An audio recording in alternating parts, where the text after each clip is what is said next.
Well, welcome everybody.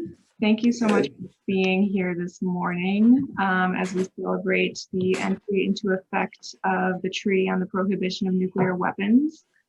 My name is Michaela Zerkes. I'm a staff organizer with the Syracuse Peace Council. And I just want to say we really appreciate everybody being here, whether you're a community member, folks who are representing local organizations, all the media folks who are joining us, as well as elected officials and their staff representatives from the Common Council, the county legislature, the state senate, and Senator Schumer's office. Thank you all so much for taking the time to be here today. For folks who have been organizing for nuclear disarmament and abolition for a long time, this is a very exciting and historic moment, as nuclear weapons are now illegal under international law. And we have several speakers today who are going to talk about the implications of this treaty, the social and economic consequences of nuclear weapons, and how we can push for positive change with the Back from the Brink campaign to abolish nuclear weapons. And so to briefly introduce the speakers we'll be hearing from today, first we'll have Diane Swords, longtime anti-nuclear organizer and fellow member of the Peace Council, who has been an incredible leader on this issue here in Syracuse. We have Vincent Intondi, a professor of history and director of the Institute for Race, Justice, and Civic Engagement at Montgomery College in Tacoma Park, Maryland. He is the author of the book, African Americans Against the Bomb, Nuclear Weapons, Colonialism, and the Black Freedom Movement. We have Syracuse Common Councilor Joe Driscoll of District 5, who brought the Back from the Brink resolution to the Syracuse Common Council, which passed last August. We also have Yusuf Abdul Qadir, senior strategist for racial justice at the New York Civil Liberties Union. Yusuf is an activist and scholar working at the intersections of climate and environmental justice, racial equity, and emerging technology. And last but certainly not least, we have Jim Anderson, president of Peace Action New York State and vice chair of National Peace Action.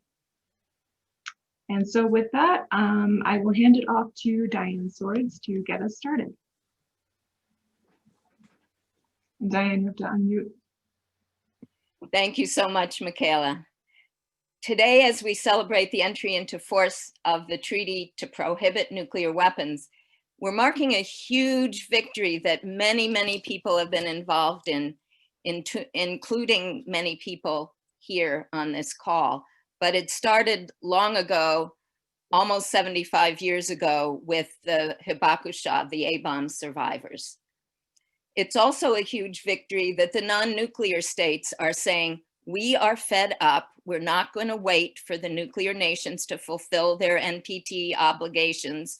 We are getting together, we're uniting against the domination of the nuclear states. And we can take a lesson from them. And just this morning, Cambodia became the 52nd country to ratify the treaty. Here's what the treaty does. It outlaws the development, manufacture, testing, possession, transfer, acquisition, stockpiling, use or threat of use, control or receipt, stationing or deployment of nuclear weapons. It also bans providing assistance in these activities. While the nuclear states have not ratified the treaty, it's important to notice that no country has performed explosive nuclear tests since 1992, when the Comprehensive Test Ban Treaty was ratified. There's tremendous moral force in treaties like this one. Of course, this doesn't by any means mean our work is done. Syracuse Peace Council's Nuclear Free World Committee has been working on reducing the risk of nuclear war through the Back from the Brink campaign, of which this treaty is one of 5 achievable steps. We have locally 16 community endorsers, many of which are represented on this call, and our mayor and common council have made Syracuse a municipal endorser of Back from the Brink. Our strategy is to build more endorsements in local, county, state, and federal levels to pressure our government. President Biden has already stated he will negotiate to extend the START treaty and in the past has supported a no first use policy, the first principle of Back from the Brink. We're hopeful, but we have a lot of work to do. To say more about this historic treaty, we have Vincent Intundi. Dr. Intundi is, as Michaela said, professor of history at Tacoma Park, Maryland, and author of African Americans Against the Bomb. Thank you so much for being here, and I'll mention that Dr. Intundi grew up on the north side of Syracuse. Thank you.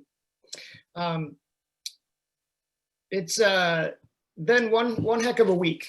We started out with commemorating Dr. King, his life and legacy.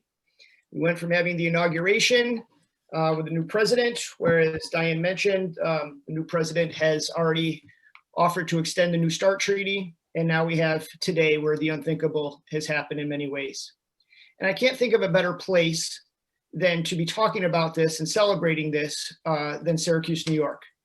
If we're talking about the intersections of race and nuclear weapons, or how this affects the global, the humanity of our world, then why not look at Syracuse, a city that is so steeped in rich history of abolitionism, a city in which we have Native Americans, tribes, and such a rich history of Native Americans who were the subjects of nuclear testing for so long. A city in which Lockheed Martin is one of the main employers that builds nuclear weapons. So if we're looking for those connections, what better place than Syracuse, New York, a city I'm so proud to say I was born and grew up in.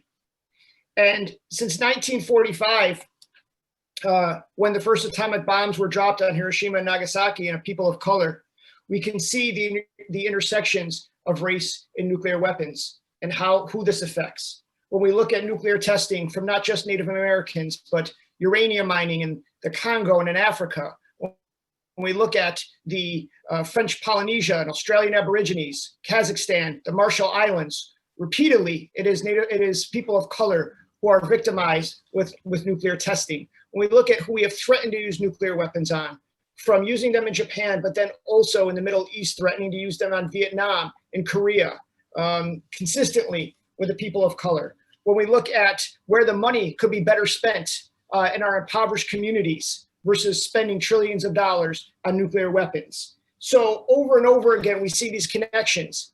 And Dr. King, as early as 1957, said, what does it matter if we are integrating lunch counters and then not worrying about the world in which we are trying to integrate?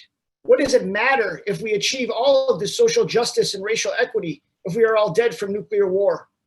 And he was not alone. From the great W.E.B. Du Bois and Paul Robeson, from Lorraine Hansberry to Coretta Scott King, from, of course, Dr. King and Malcolm X and even the Black Panther Party, those connections were consistently made in the Black community, that the Black freedom movement, liberation movements around the world, and nuclear abolition were all connected.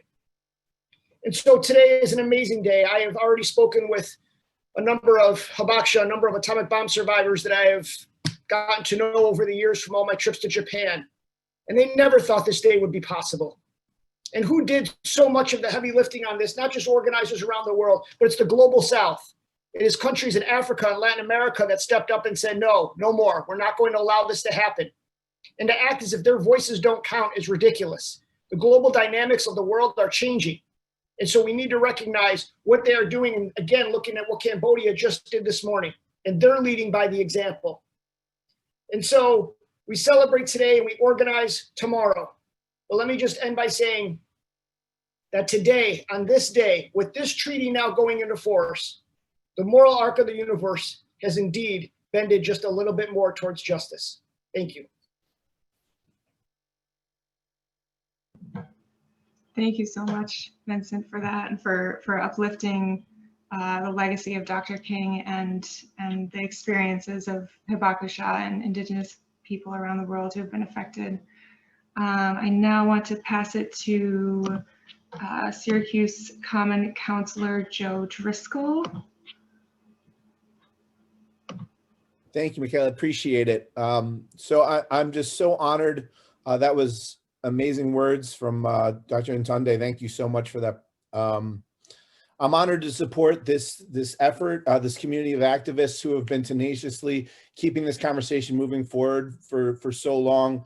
I was honored to introduce the Back from the Brink resolution. This treaty on the prevention of nuclear weapons is a cause whose importance cannot be understated.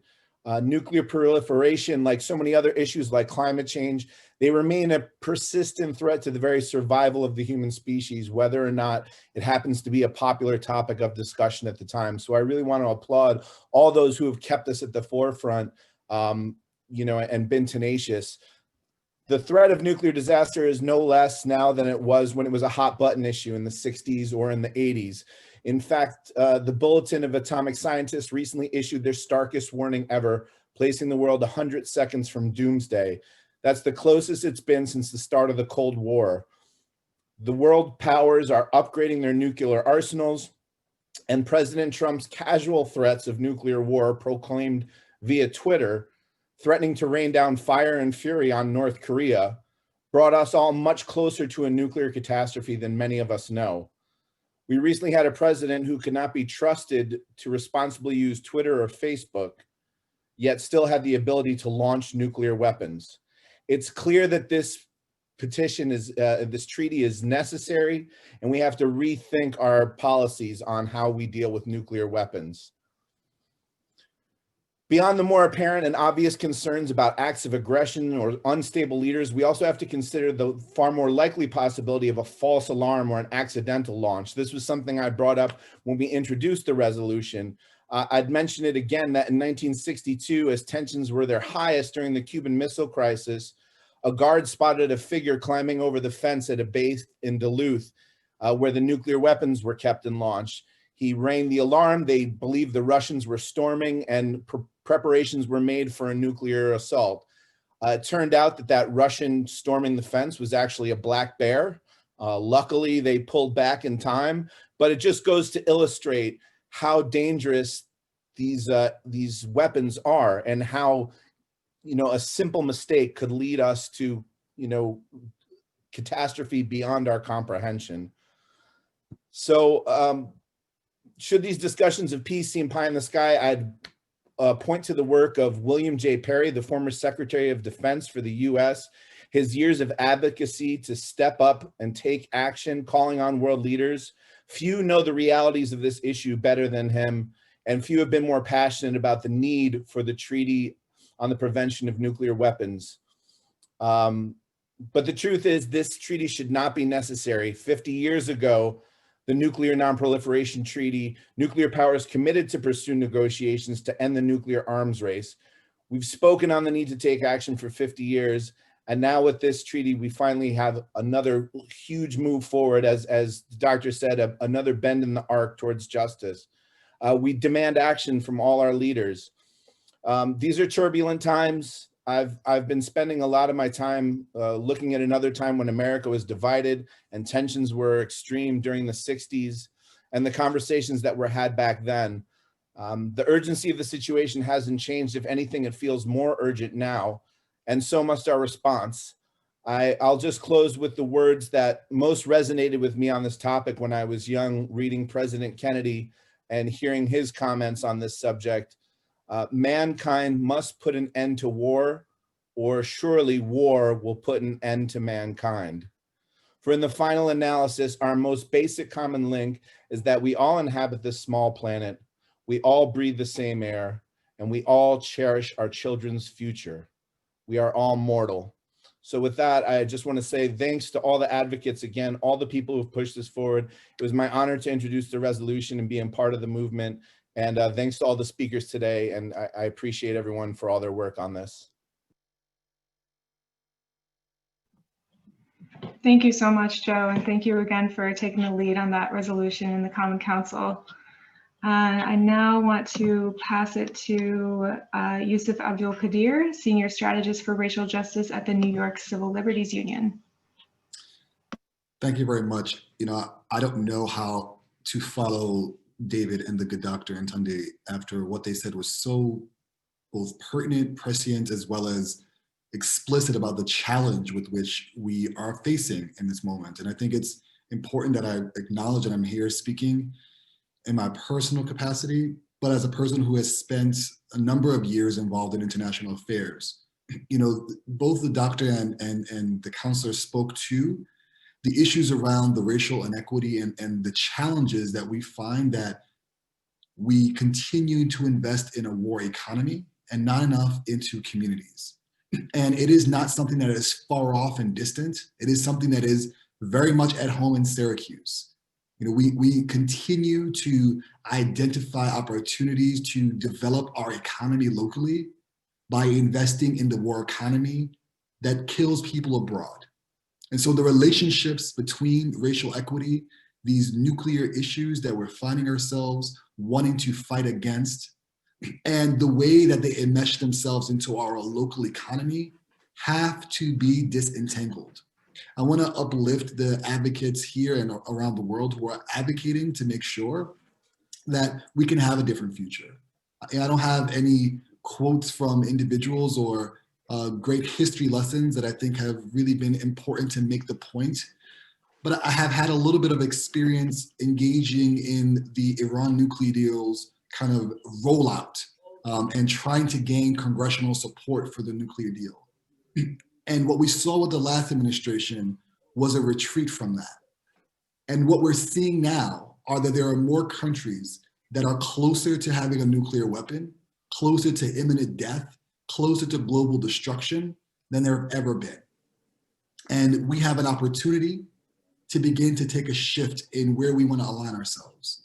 I hope that we continue to advocate at the highest congressional and federal levels with our congressional delegation and a former Syracuse short period liver, our current President Biden, and really make it clear to them that nuclear weapons have no place in the world. And it's important for us to go beyond what is existing in the START treaties and go beyond a world where we continue to invest in ways that obliterate our foes and adversaries. These weapons have been used once or twice against the Japanese, as we know, but the threat of them being used on other peoples around the world are continuously waged against people of color, are continuously directed towards the global south, are continuously used as tactics for intimidation.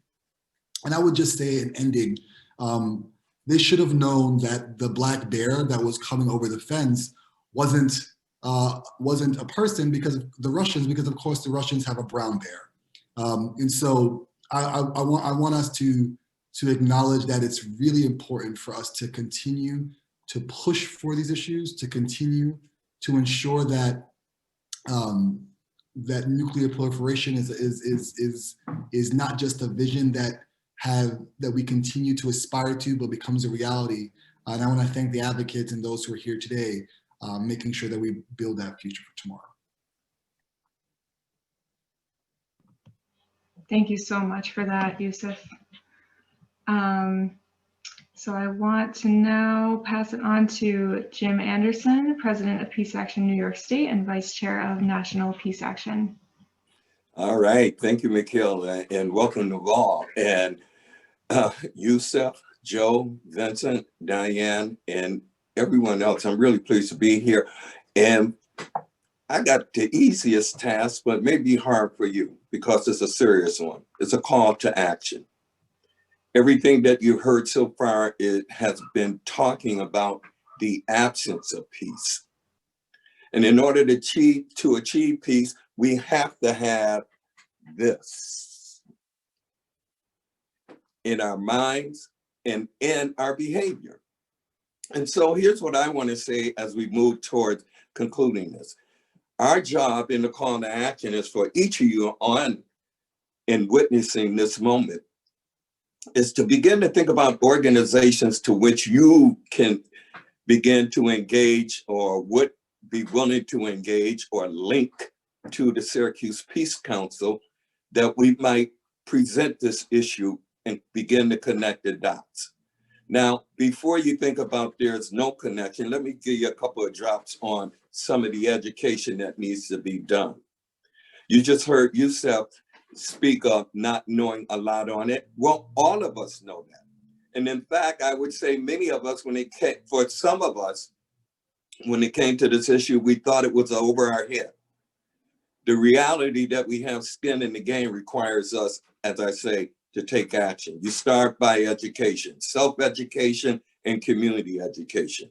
The importance that you have right here and reflected in Joe Driscoll is the fact that, yes, is, as Diane mentioned, every level of government has to be touched in our ability to get into action and begin to organize a stronger base. So I urge you, take down this email, SPC at peacecouncil.net.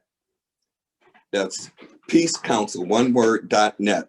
SPC at peacecouncil.net. This is puts you on an honor system to do. And we have the opportunity to make changes. A few connections. Climate, our concern here on climate has relationship to nuclear weapons. This is why you need to be grateful that Back from the Brink is organizing there in Syracuse, and indeed will probably be the point of the spear in organizing across the state on it. You can't talk about housing without recognizing that this whole nuclear situation has a problem, not only in getting rid of them that exist, but the monies that are continually being invested in. So I urge you, become educated and begin, all of us, let's organize our communities from the lowest level of the political structure to the highest. And let's join those in the world who have heard the cry, as said from the beginning, of the Hibakusha. And it has been codified, and today we celebrate Happy Banned Nuclear Weapons Day. Onwards. Thank you. Thanks so much, Jim. And thank you so much to all of the speakers for those powerful words and for giving us an understanding of why this treaty is so important for a variety of reasons, and for compelling us to take action to push for nuclear disarmament. And now I want Question, Michaela, there's a question from Dan Cummins. Awesome. I was just going to get into Q&A. I want to switch to gallery view. So if we can unspotlight the speakers so I can see everybody. This is where we're getting a little experimental with this Zoom press conference here. So now, yeah, we want to move into Q&A for the speakers here. And we want to sort of prioritize the questions who are coming from media folks, since this is a press conference, but if other folks have questions as well, please do feel free to put them in the chat. And media folks, you can use the chat or raise your hand or use the little blue digital hand, and we'll try to keep an eye out for everybody. So I see this question from Dan Cummings. Dan, do you want to go ahead and unmute yourself and ask that for the speakers? He may have dropped from the call. He said he had to jump on to another event, Okay. but he's recording it. Okay, I'll go ahead and read that then.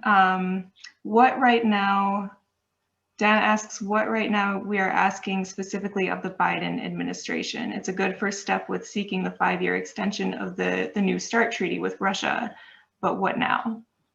And so I'll open that to any of the speakers here who want to respond to that. Well, I think with the Biden administration,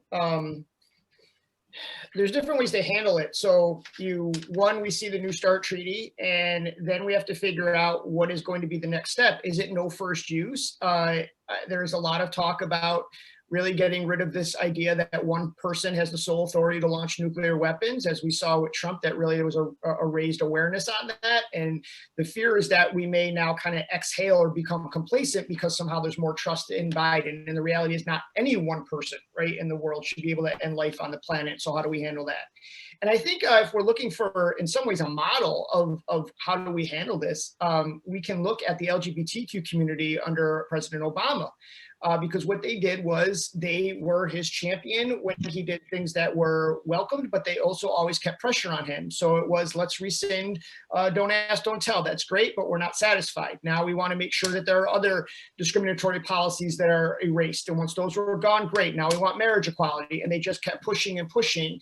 And so what we see is we have arms control groups, we have disarmament groups, and I think we need to look at an all approach in terms of lobbying and grassroots activism, et cetera. And I think this is where, as Joe Driscoll had mentioned, the past times where the movement has been at its zenith, and that would really be the 1980s with nuclear freeze movement. One of the reasons I love the treaty so much is because of its simplicity. Right? Because it's not this, you don't need to be a wonk, a policy wonk to understand what this treaty is about. And so it is just like the nuclear freeze movement in the 80s. It is a good way to reach people. And again, next year, June 2022 will be the 40th anniversary of the June 12th, 1982 rally, in which 1 million people were in Central Park to eliminate nuclear weapons. And so I think there's a lot we can learn. Obviously, I'm biased as a historian, looking back at history and looking at the 1980s and looking at what was done and how they reached middle America, how they reached religious organizations, how they reached all these different groups. And we can go from there. But that's how, again, so I don't think there's one silver bullet on how you handle President Biden. But again, people said, I wish that Obama would have done more on nuclear weapons. Well, he never said, yes, I can. He said, yes, we can. And so if we want Biden to do more, then it's on all of us to make sure that he does more, because every president who has acted has had to be pushed to act, and that's what they're expecting of us. So that's also on us.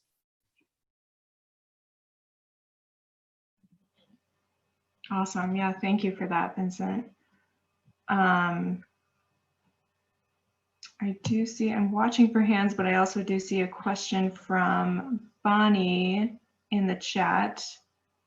Bonnie, do you want to go ahead and unmute and ask your question? Sure. I just wondered what this means for the countries where we have nuclear weapons. I said stored, but I'm not sure what the correct term is. Germany, various European countries, Japan, etc. Do they have to, is pressure being put on them to move those back? I don't want to be the only one. Does anyone else want to jump in? If not, I will. Those countries that you named are not part of the nuclear weapons ban treaty. So the nuclear powers are, and those that haven't signed are, the US is certainly going to be able to continue doing that.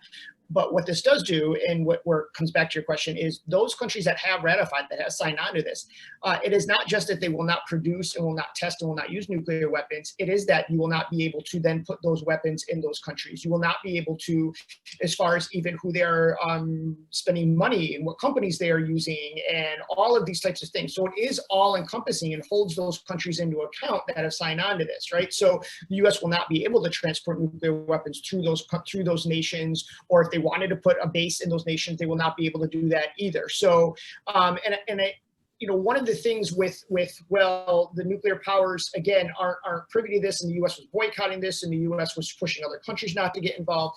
Again, there's this idea that the global South somehow doesn't have the power or the voice, and so therefore we shouldn't pay attention to this. And again, I would urge you to start looking at really how the global dynamics are working at this point. When you take a country even like Nigeria, and we look at where their economy is going in just a short 20, 30 years, right? When we look at how the UN Security Council and just the veto power doesn't once have the power it once had. When we start to look at these things, you see that these things are shifting and are changing.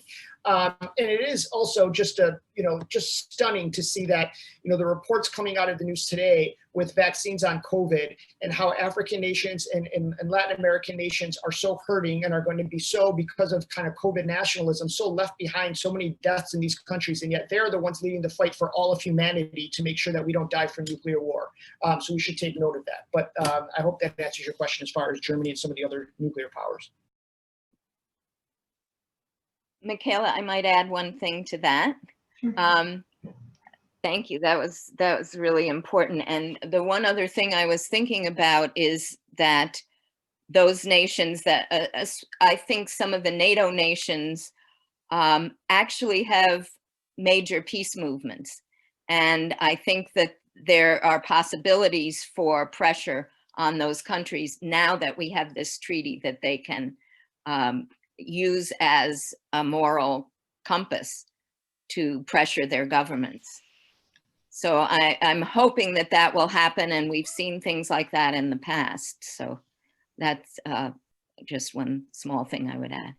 Yeah, we're really good at celebrating war in this country, but peace not so much, right? There's only one peace museum in this country, and it's in Dayton, Ohio, and it's smaller than a closet.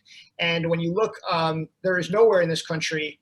We have a wall for Vietnam down at the mall that has the names of 58,000 men, right, that died, but nowhere in this country do we have the names of the 3.8 million Vietnamese that died in that war. And maybe if we put those names on the wall, and it would be over 10 miles long, that would make people think differently about war and peace.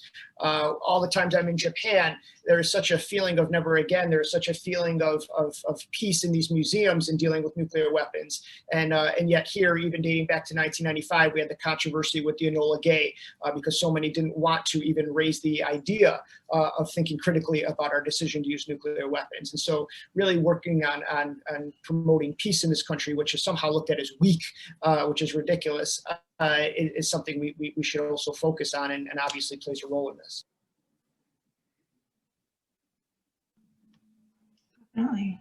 I see Ann Tiffany's hand raised. Ann, go ahead. Yeah, I want another question about the treaty itself. I've been telling people something that I'm not sure is correct. And my understanding was that in countries that have ratified this treaty, they not only can't have nuclear weapons, but they can't do business with companies like Lockheed Martin, General Dynamics, etc., who also are connected to the nuclear family. So I'm wondering if that is true, if that you've seen that in the treaty.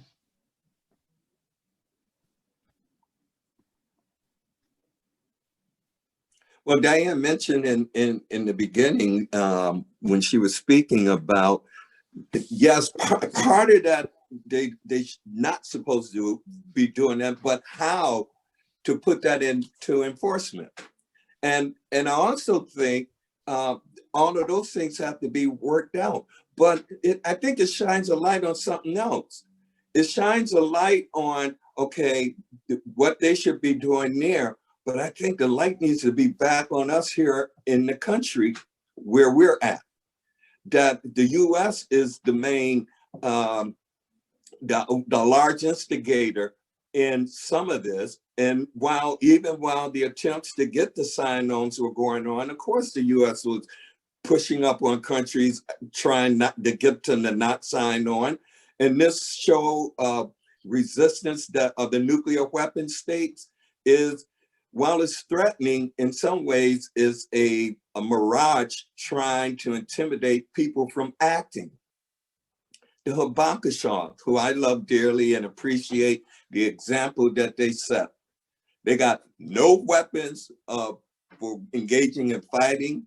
They dropped no bombs. All they did was their voice and bearing witness of the suffering and what it will do to humanity and planet if we continue to allow it. We've heard it, but we haven't moved on it. I would say that there are far too many in a generation who have been around some of this history and did not act, maybe caught up in the confines of the militarization, the racism, and the materialism that was so strong that our children who have heard us fuss and even organize about these things have witnessed real good.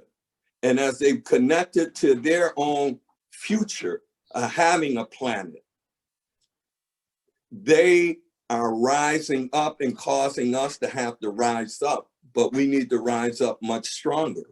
We should, as we call them into the ranks, we should be really educating them, keeping them at the table to know, and being a shoulder to them, and being the example of showing how we organize our community. All of us have connection to many places, church groups, community groups, who we hang out with and talk to. This is the issue of the day we should be talking about. We who are of voting age. If we want to see what the treaty calls for, have to do the work to start working on our electeds. You got a great council person there. He understands. What about your Congress people? When's the last time a congressperson, particularly from the Senate, came back and talked to you about the monies you need for education, housing, and healthcare that you're not getting because they're putting it into the Pentagon budget? When have they talked to you about that? They haven't. That's part of back from the brink too, because not only the making of the weapons, but the financing in all aspects. We got to keep our eyes on the ball, connect the dots, and remember in this intersectional moment, those three ills are still with us: the materialism, the elements of racism, and the militarization.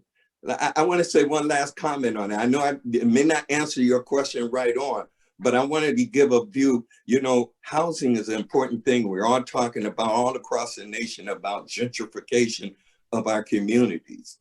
I would argue that the attempt of the US to put military bases and some that will, I'm sure, have some kind of relationship and connection to any nuclear stuff we do, is a militarized gentrification going on in countries that we back here have no idea of, and still go around saying to people, thank you for your service, when we should be turning our political representatives around to the side of the people.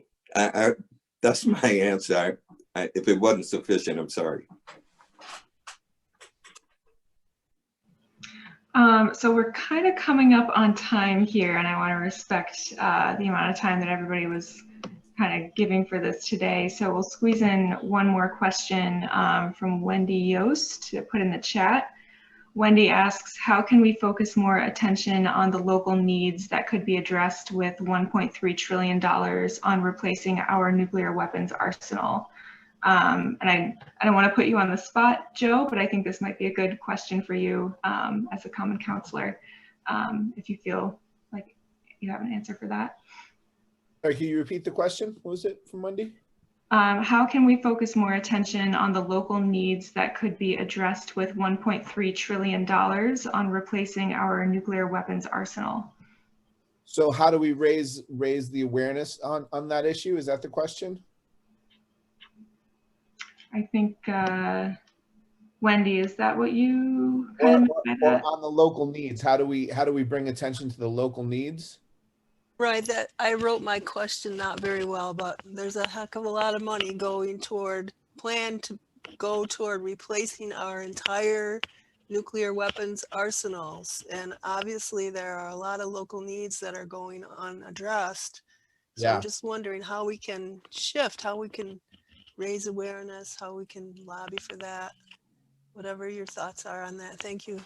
Yeah, absolutely. I think it's a very pertinent question. You know, one of the points that I realized I missed when I was speaking is that you know, the estimate for here in Onondaga County is 95 million annually that you know, could be freed up to go to our local budget. When you think about that, you know, in an average year for the city of Syracuse, you know, our budget gaps are 4 to 8 million, something like that. Currently, we're looking at 42 million budget gap due to COVID and all the loss of revenue and everything that's happened. But when you think about what 95 million could do in Onondaga County each year, it's mind-boggling. You know, we've had a massive reduction in our county social services and health department, 30% reduction in our health department over the last decade. And this is in the midst, you know, cuts to our social services in the midst of a pandemic. So I think, you know, we need to, again, I think it's a matter of, you know, what made this a hot button issue in the 80s was people talking, you know, was people doing what everyone on this call is doing, is advocating doing outreach, reaching out to elected officials, you know, and your council, your state. You know, I saw earlier we had Senator John Mannion on, you know, the state level. You know, Senator Schumer's office has been really responsive, bringing that conversation up again to really bring it. I think your question is very relevant, Wendy, because politics is all about an issue of priorities. What are our priorities? We have this money that we've all put in the pot. How are we going to spend it collectively? And when we think that in this county, we spend $95 million annually on nuclear arsenal, when we have, you know, people that are, you know, our homeless problem, you know, you look at every intersection, we have people that are panhandling. We have, you know, half of our children are dealing with food insecurity, and yet we're spending $95 million a year on nuclear weapons. I think it's a matter of just raising that awareness and continuing doing what people are doing, what the Peace Council is doing, what everyone on this call is doing, and continue to ring the alarm bells and wake people up to it. Because as politicians, we only can move the tide so much. We're mostly like surfers. We respond to the tides that the people create. You know, make some waves, make some noise, and keep doing what you guys are doing, and get into good trouble, and you know, keep ringing the alarm bells that our money is better spent on preserving humanity rather than destroying it. Awesome. Thank you, Joe. So I think I did see a couple more hands, but I think it is time for us to wrap up. If folks have additional questions, please do feel free to email spc@peacecouncil.net. That's been put in the chat a few times. Folks from the press who are here, you should have the contact information for speakers who are available for questions or for interviews afterwards in your packet. Yeah, everybody else, thank you so much for being here and for celebrating the entry into force of the Treaty on the Prohibition of Nuclear Weapons with us. We really appreciate you gathering with us here today for that. So I think we are all set. Thanks, everybody. Michaela, if I could just add one thing, there are specific pieces of federal legislation that are part of the Back from the Brink campaign. So those, the thing about taking the president's finger off the button, so to speak, and to take weapons off of hair trigger alert, those are pieces of federal legislation. Of course, the budgetary issues are federal. Just want to mention that. Thanks, Don.